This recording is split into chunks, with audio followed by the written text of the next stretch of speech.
Hello，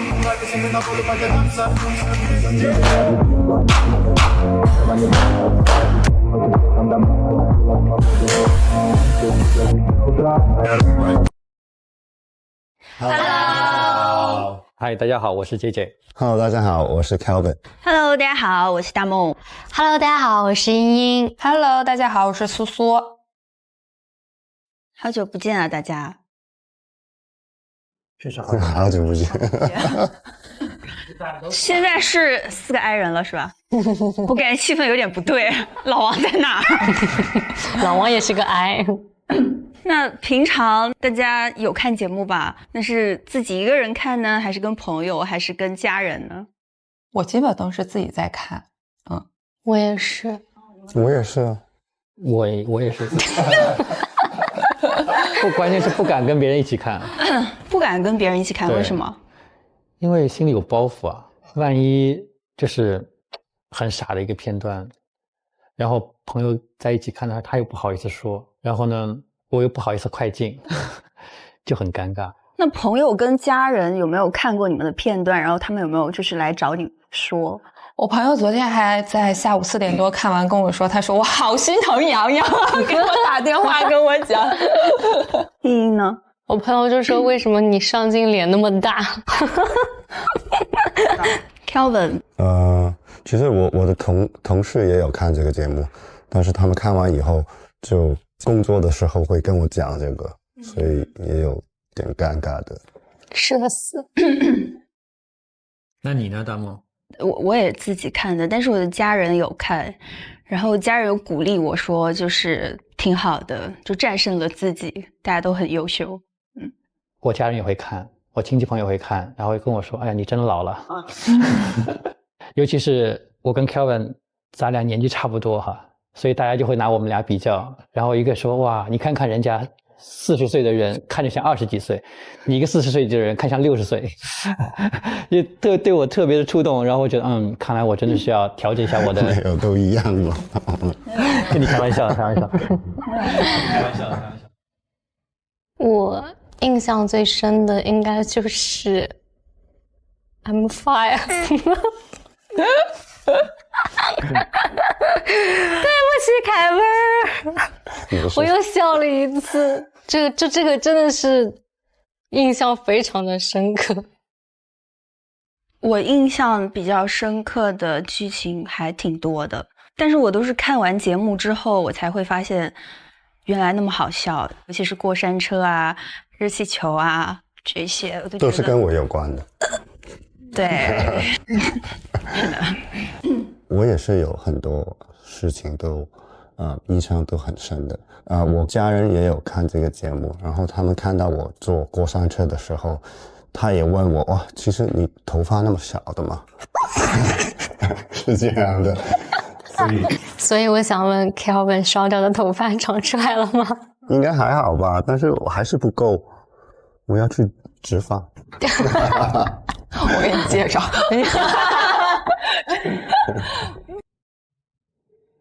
这个呢，那天哭了完了以后呢，丽丽哭得挺明显的，她的眼睛肿了。然后呢，那天咱们正好在吃东西，然后我看他们在拿那个海胆，我就想，那就海的东西容易过敏，我就说了一个海虾，其实是这样的一个过程。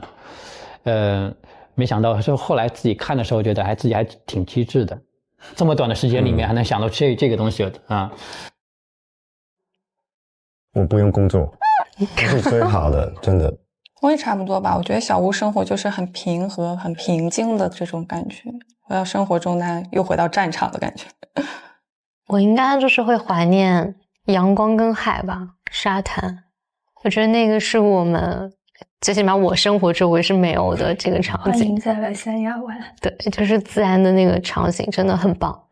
我肯定会想念的，因为在小屋里面认识这么多很好的朋友，还有呢，就是小屋里应该不用看弹幕，所以心情会非常的好。生活其实就是没有弹幕的，对，所以我们不需要去看弹幕。OK， 今天是我们半熟恋人第3季第7期的陪看，大家准备好了吗？准备好了。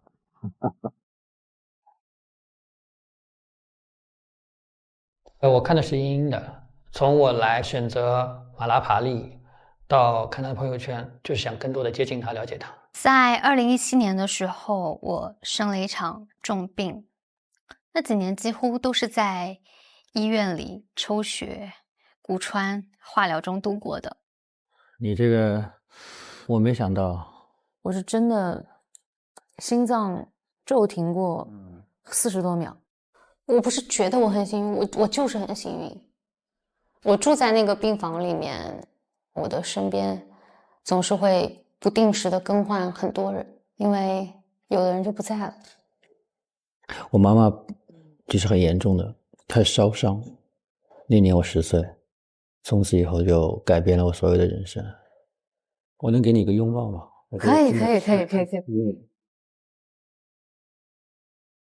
你抱他吧。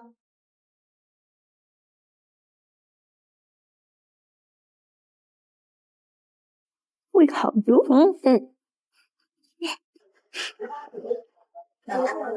坚强。在5岁的时候，喜欢音乐的我收到了第一台钢琴和节拍器。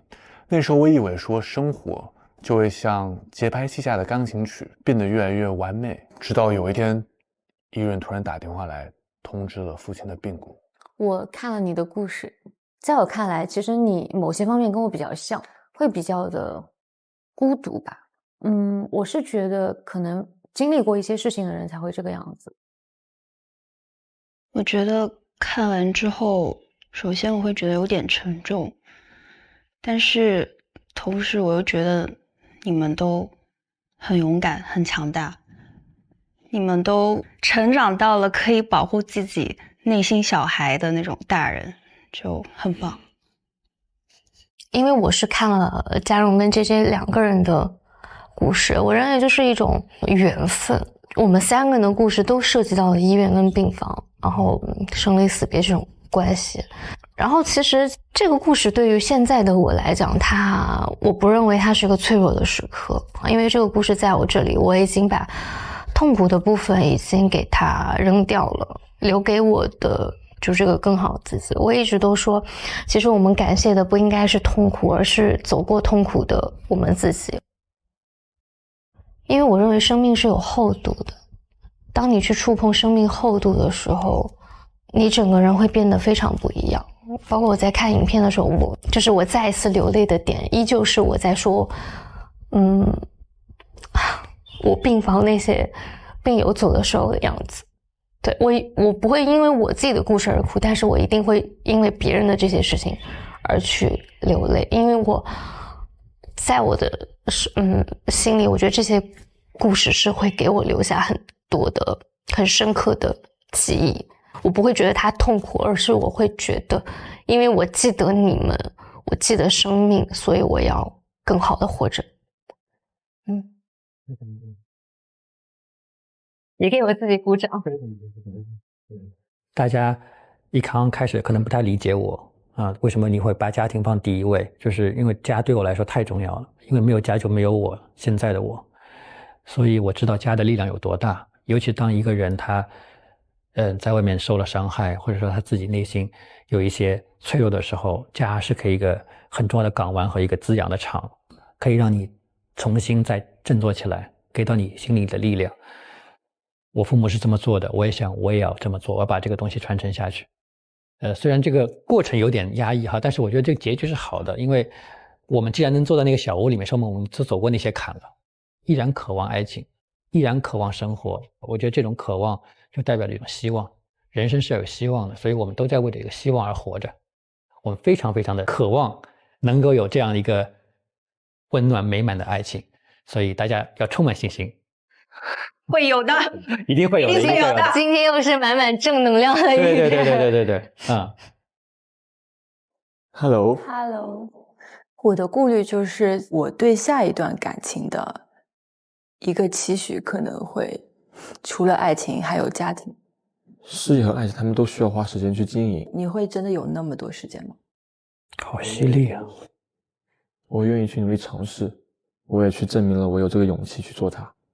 其实我挺好奇老马跟林一说了些什么的，因为老马其实他有找过我跟我聊的一些吧，然后我也感觉他是有一点顾虑的，但是我看到他跟林毅说可以用他行动去证明自己，我觉得是很好的。我觉得小马很勇敢，他很勇敢啊。对，同频这个词，我的理解哈，就是有一致的目标，有相似的节奏，有相互认可的相处方式啊，所以只要努力，这个感情就有意义啊，没有存在成功与否这个说法。我站在女生角度，我特别能够理解林毅说的那些话。